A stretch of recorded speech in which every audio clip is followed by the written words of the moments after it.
Jeff, thank you so much for being here. My pleasure. I have read this book. Honestly, I could not put it down.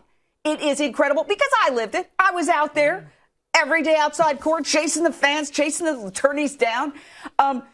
It just shocked me when I was reading this. You say Casey told not one but two therapists that her own father, George Anthony, murdered Kaylee, either intentionally or in the act of molestation. Tell us everything you know about this. Well, what we learned from the mental health professionals in the course of deposition was that they had questioned Casey about what happened on the 16th.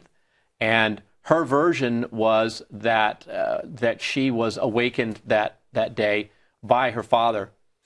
It was similar to the story that Jose told. The difference is that Casey went to great lengths to point out certain facts that in her mind indicated that Kaylee had not died by accident, that in fact she had been murdered.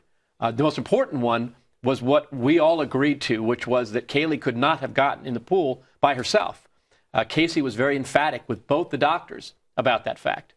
The other important fact was she went to great lengths to point out certain facts, as she said they were, indicating that George had killed her, such as she was very descriptive about what part of George's body was wet. It went to great lengths to point out that, in her version, his body was wet from the waist up, as if he had been holding her underwater, not from the waist down, as if he jumped in the pool to get her out. She went to great lengths to talk about the clothing that Kaylee, to one of the doctors, about the clothing that Kaylee was wearing, saying that George had essentially changed her clothes. Somehow that meant something to her. But she was quite emphatic that this wasn't an accident, that George had murdered her. Unbelievable.